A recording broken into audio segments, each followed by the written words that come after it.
Yes, good evening and warmly welcome to Isioma's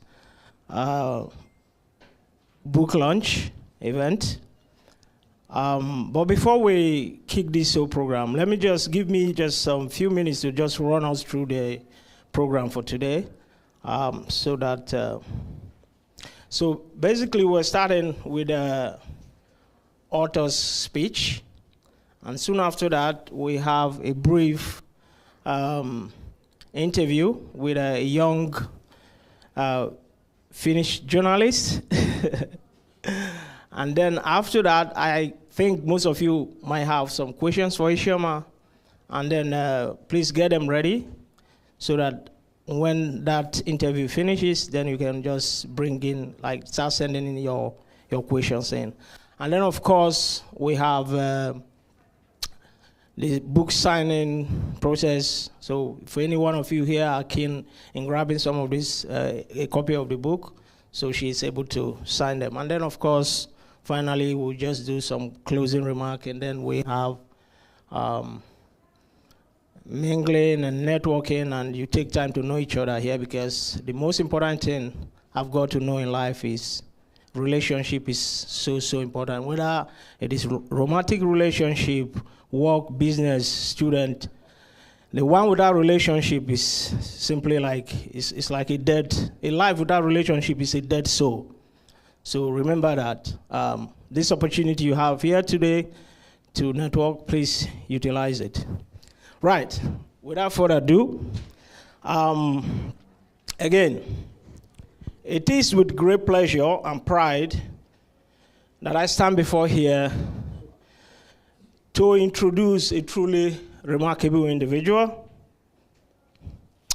She's not only my beloved daughter, but also a talented, passionate author whose words have power to ignite, to inspire, and to captivate. Her journey as a writer has been a remarkable one, and tonight we have the honor to celebrate her first literary achievement. And so, please join me in welcoming my daughter, the author, Ruby Red. Isioma, come on stage.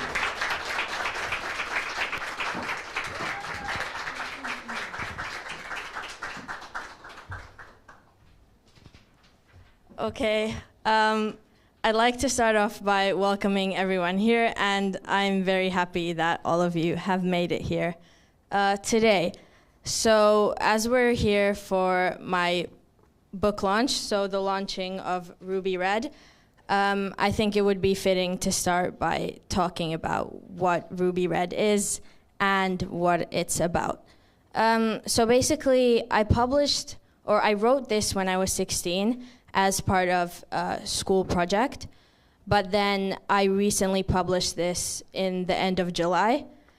And the inspiration behind this was I wanted to talk about my experience as an Afro-Fin in Finland, and as someone of mixed heritage myself. And so I decided that writing a story would be the best way to do that. And as you probably know by now, the title is Ruby Red, and that's because I wanted to talk about this experience that I have as a multicultural person, but I didn't want to make it too obvious. So I created a fictional world in which everyone who's biracial, like I am, has red hair, hence the name Ruby Red. And yeah, that's what this is.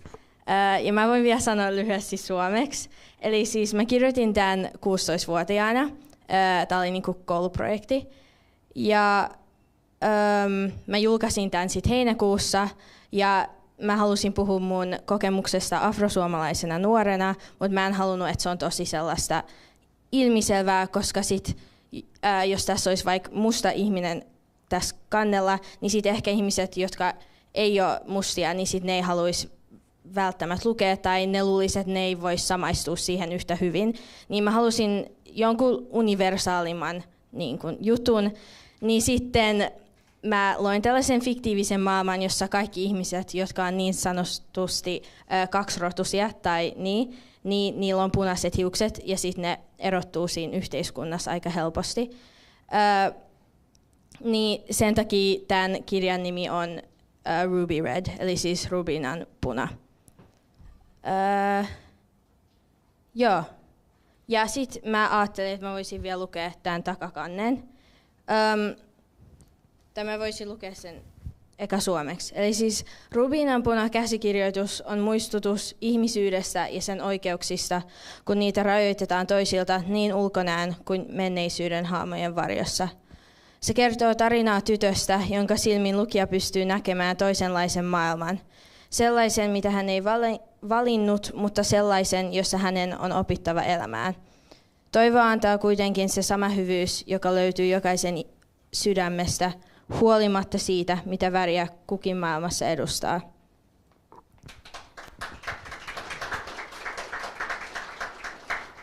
Ja sitten tämä takakansi enkuksi. Ruby has always struggled with her mixed heritage and coming to terms with herself in a society full of prejudice. High school life is hard enough, but her auburn features don't help, setting her apart in any crowd.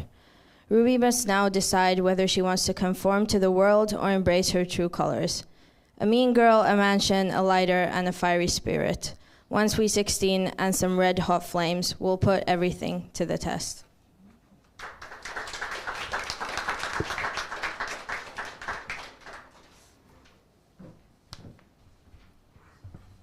Thank you, Shama. Please see that. So I think the next of I would like to welcome on stage Marlon Leto. Please.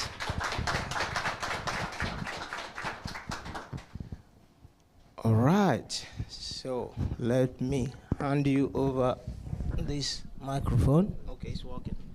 All right. Okay. All right. The floor is yours. Kiitos.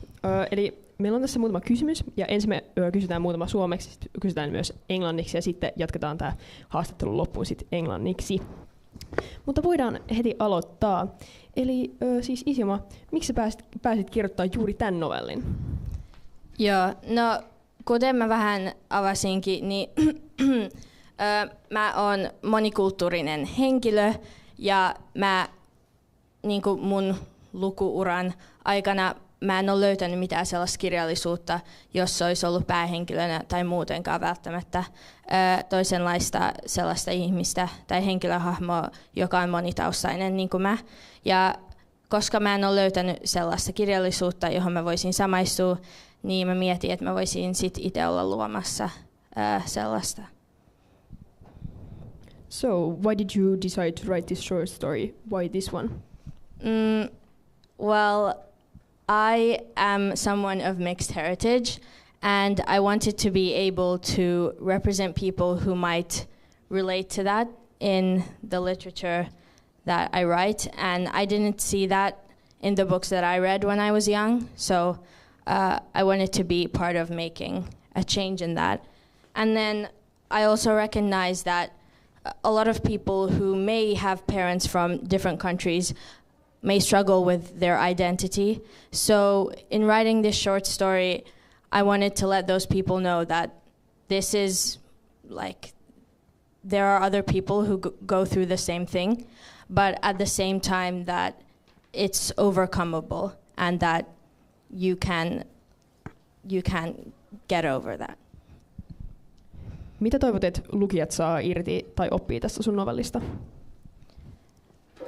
Joo, mä sanoisin, että kirjallisuus on tosi hyvä niin kuin sellainen tapa, jolla voi murtaa muureja ihmisten välillä ja estää jakoa, niin mä mietin, että jos lukija pystyy edes jollain tavalla samaistumaan henkilöihin, jotka on tässä novellissa, niin sitten ehkä kun ne kohtaa jonkun muun erilaisen ihmisen kuin he itse myöhemmin elämässä, niin ne katsoo enemmän tai keskittyy enemmän siihen, että mikä niissä on yhteistä, ja keskittyy siihen inhimilliseen samaan, joka meissä kaikissa on, kuin sen, että mikä meidät erottaa.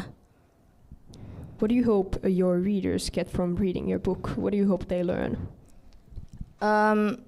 I hope that the readers learn, like I said, that we all are similar, and if you maybe come from, let's say you're Finnish, but then you read this about someone who's from many different backgrounds, and you realize that, oh hey, like I relate with this person, and you resonate with the book, then that kind of draws attention to what in us is similar instead of what makes us different. And I think that's very important in today's world. And then I'd also say that I want people to take away from this that you don't have to be the victim of your circumstances, and you can use different pressures that you may face from society to grow and use that as like a source of strength for yourself, and it doesn't have to be the opposite. And I actually wrote on the back of this, I think I said it pretty well here. Yeah, like we can't let other people tell our stories, but we need to be able to do it ourselves. So if you feel like you aren't being represented in society, then you should go out and kind of be doing that, representing. And through literature, readers can accidentally end up in someone else's shoes and relate with them through the ways in which we are fundamentally the same. In this way, stories have the power to broaden our perspectives. There is no more concrete way to create empathy than this. If you had to describe your book's like theme or topic in one sentence, what would it be?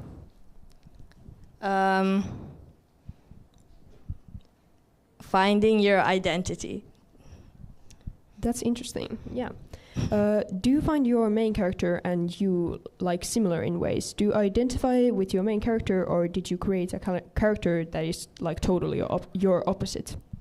Well, I didn't want it to be clear that it's necessarily me talking, so I tried to make Ruby a bit more different than I am. Maybe not as extroverted as I am, and yeah. It's not me as a character, but obviously there are things that make us alike, like our heritage. Of course. Well, your writing process. Have you written before, and like how familiar was the whole process of writing? Well, I've always liked writing, and I have written very short fiction before, but nothing as like content heavy as this. So I would say the writing process was very new, because fiction is something that I have written on a very small scale. So there was a lot to learn and a lot of planning. Did you plan the plot or the characters in advance, like before writing, or did you just like start? Yeah, if I wouldn't have done that, I think it would have been a mess. Yeah, I had to plan a lot of the things in advance so that it would make sense for myself as well. Yeah. What would you say which is more important in your book, the plot or the characters? Well, I don't think they're isolated from each other, but probably like the character development, because that's how you see that the story progresses and that the characters are learning and overcoming things. What would you say, which part was the most difficult to write? So when I was writing, you take a lot of time in the exposition to build up problems and issues that the characters need to have. And then at some point you realize that you actually have to find a solution to those problems.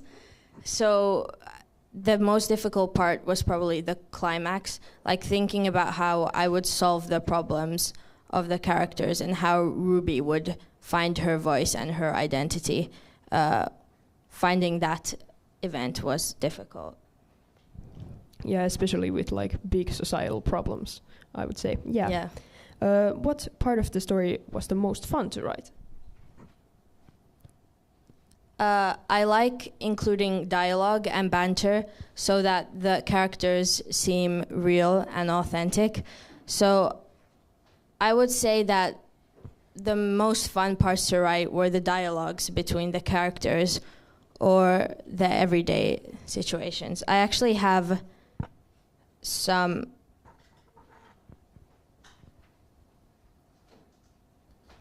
I have an example I can give. Looks like we have fish today, he says as he brushes past. My nose scrunches at the realization. Today, in addition to the usual smell of sweat, comes a fishy smell wafting from the lunchroom. I think that these are situations that a lot of people can, especially like children and teenagers, can relate with. Like, you know what food you're having based on the smell. And these parts that are realistic and relatable were the most fun. Thank you. Thank you so much.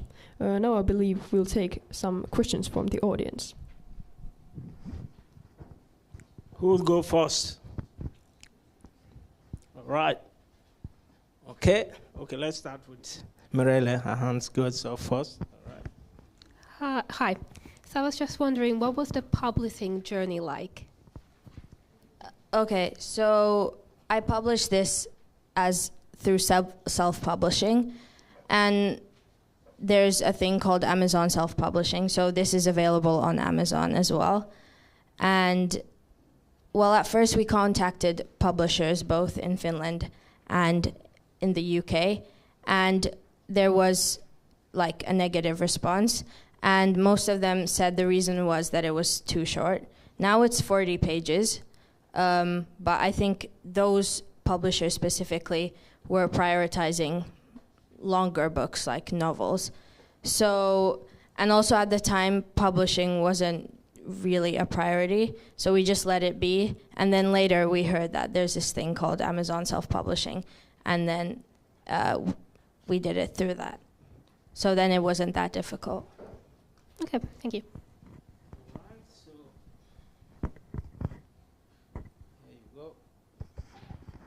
Thank you. Usually authors, when they are finishing their book, they are already thinking what is the theme of the next book. So what is the theme of your next book? That's a very good question. I'm not sure yet, but I would like to continue writing in the future. And I think that being an author is a lot of fun. But I don't know. Anyone else? Please get the questions if there are things you would like to clarify or just.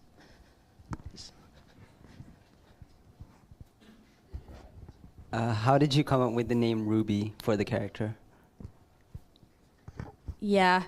Well, I knew that I wanted to have the character to have ginger hair, which people often refer to as red. So I guess I thought it would be funny at the time to have it alliterate, so R and R. And then rubies are red, so yeah. Do all of Ruby's problems have a solution, or do you leave some of them unsolved? I think the problems aren't all solved, but I give a very hopeful conclusion in the end. Ruby finds her voice, and I think the implication with that is that she will be able to survive from then on. So kinda, yeah. Kuinka kauan ton kirjan tekemiseen kesti? Joo, mä sanoisin, että mulla kesti ehkä 2 viikkoa.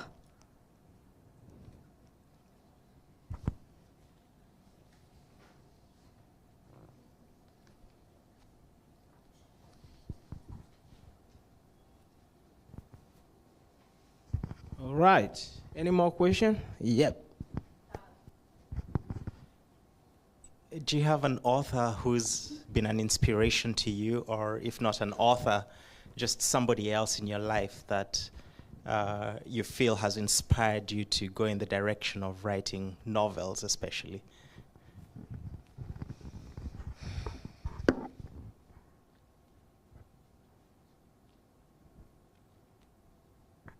Yeah, I would say that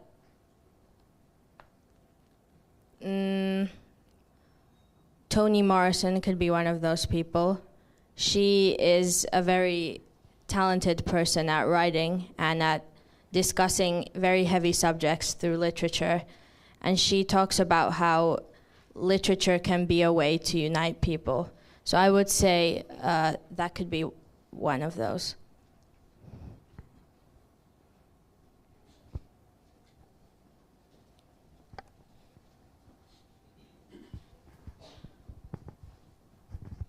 So, do you believe that Ruby's story is now like fully complete, or do you feel like you could see yourself writing sort of like a second part to this, or a way to continue Ruby's story specifically, like maybe perhaps other milestones in life and something similar like that?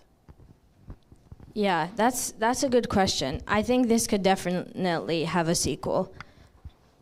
So, kind of like in response to the previous question, everything's not fully solved. So there could definitely be something to this.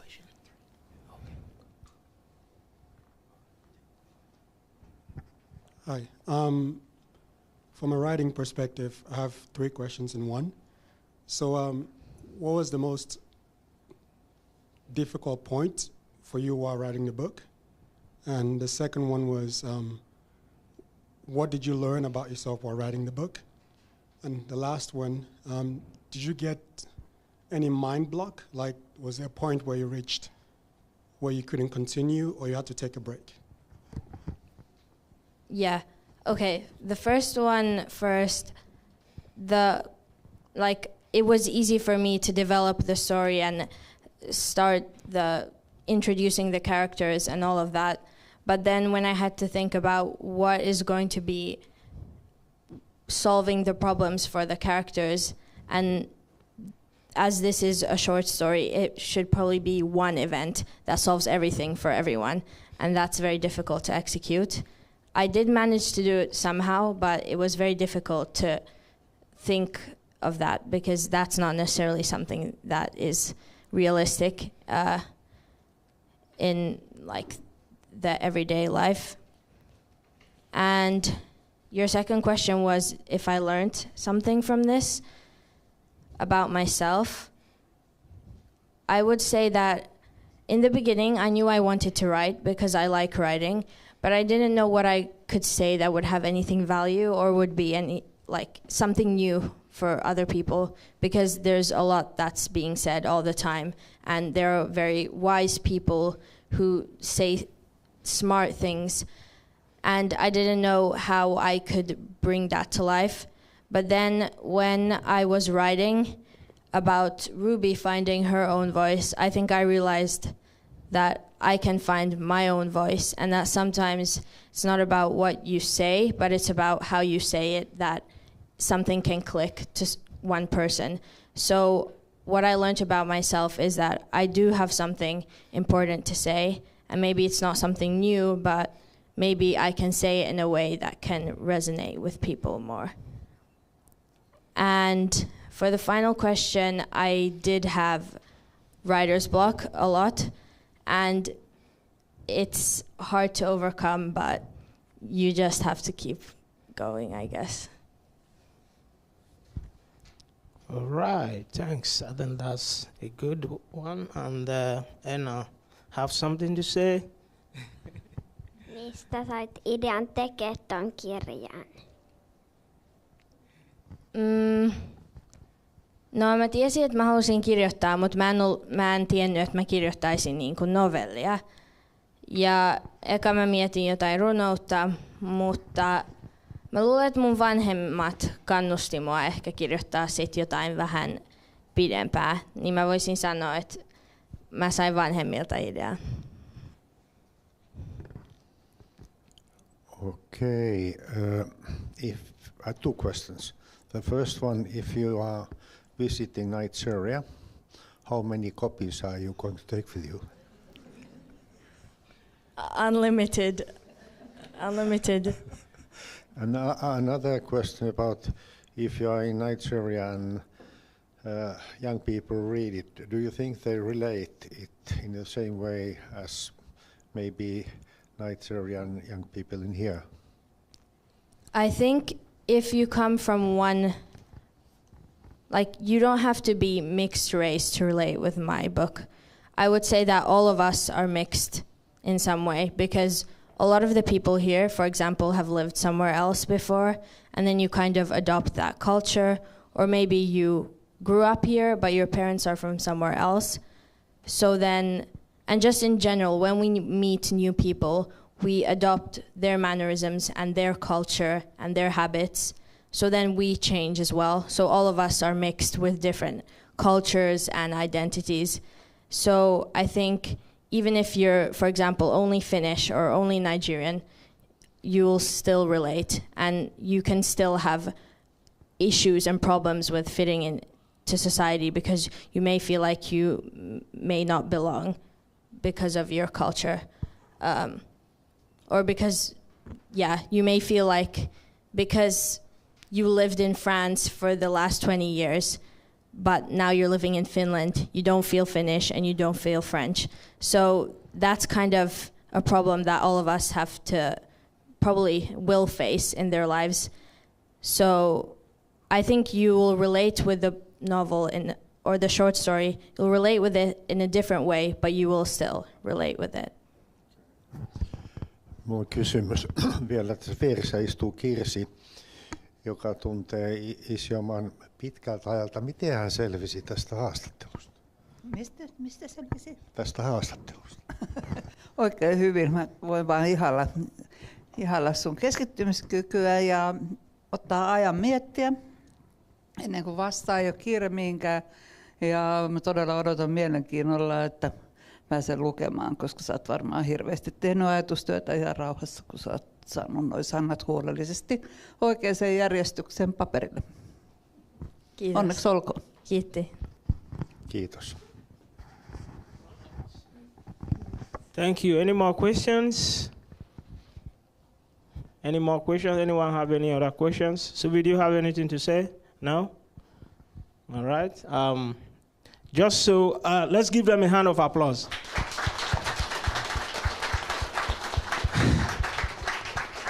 Excellent. Can I take it from here, actually? Yeah. All right. I have a lot of people. I didn't do this myself, and I have a lot of people to thank for this. A lot of you are here. First, I'd like to thank Kriti, my best friend, for actually making the amazing cover of this book. And let's give it a hand of applause, please. Kriti, can you raise your hand so that people can see you? All right. Yeah, as many of you might know, I'm very indecisive, so this cover went through a lot of changes that she had to adapt to so that it could come out, but yeah, I'm grateful for that. And then also, a lot of the people here had to read this when this wasn't ready yet. Some of them are sitting here, and my mom, and then I think Vera read it maybe as well. So if we could give those people... Yeah, let's give them a hand of applause as well. And then obviously my parents are... Mida? Oh, okay. Well, my parents are the reason that I actually try to be a better person in life, and I actually push myself to do things. So I'd like to thank them.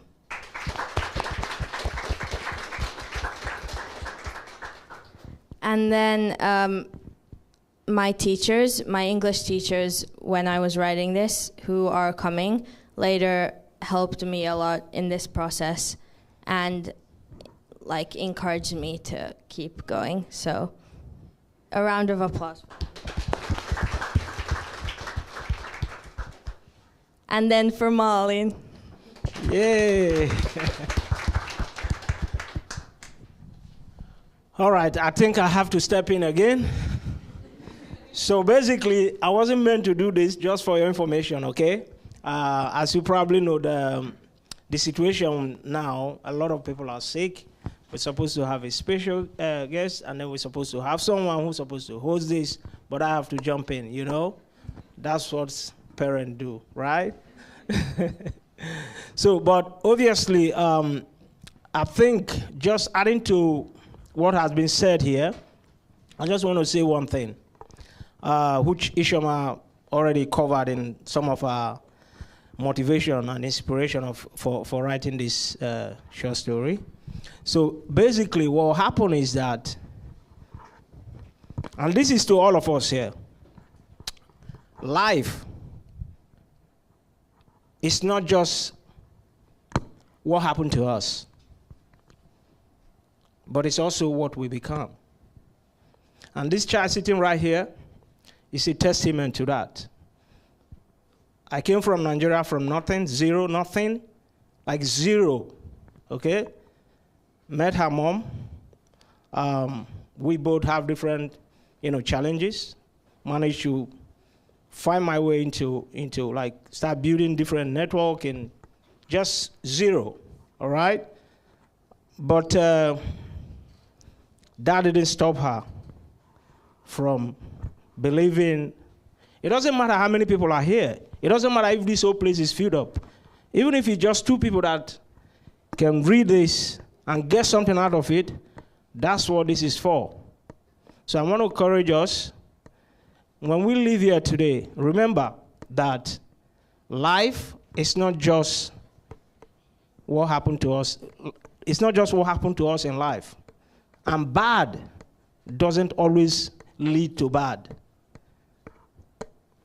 We can choose to be a victim of our circumstances, or we can choose to actually pick up ourselves, because irrespective of what happened to us, there is also who we are. Who are you? Right? There is that. And there is also what we become. I just wanted to acknowledge somebody inside this place that I'm working with, that I just take him as my own son. Come on, please raise your hand so that people can see you.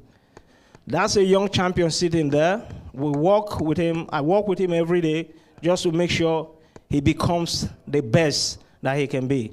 Because I know human potential is endless. So if you live here today, please remember that life and whatever happened to us in life doesn't end there.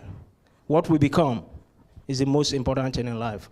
So thank you all for coming, and appreciate your presence. And from here on, I think we continue with the book signing, and then we mingle and then network. If anyone have comment or anything to say, please just raise your hand so I can get you the mic. And if not, let's continue with the networking.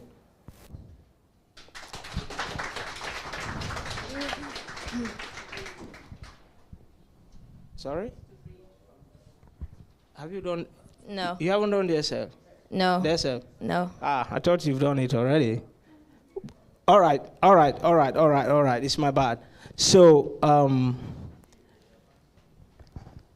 let's give her some couple of minutes to just go through the excerpts of the book so that she can pick up give us some point there from the book. Thanks. All right. Yeah, okay, so I actually did want to read something from here, and that's usually what people do at book launches. So I can do that now. So this is at a point where Ruby wants to dye her hair so that she won't have to face any prejudices.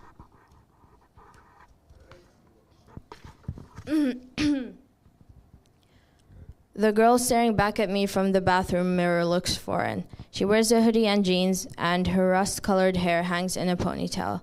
but she looks broken, like the ghost of someone I used to know. Well, that's all about to change. I dig out the hair dye from my backpack and get to work. I've never dyed my hair before. I actually like the color of my hair. I've never had anything against it, but it's other people that do. I push my doubts away and take a breath. Once my hair is dyed, all my problems will be solved. No more red, no more problems. I repeat it to myself like a monk does a mantra. I want to live a life of purpose. I want to live, and I can't do that if everywhere I go I'm frowned upon. If freedom means I have to change the color of my hair, then so be it. My father appears in the hallway. Changing your hair won't change anything. I don't know when or why he got there, but I guess it's a parent thing. You can't change who you are by dyeing your hair or changing your appearance. You'll still be who you are. You'll always be a mixed child, and that's a greater gift than you will ever know. You have insight and experience from two different cultures. It means you've been provided with different perspectives on how people see life and see the world, and that knowledge is valuable. This is something that you should be proud of. All right.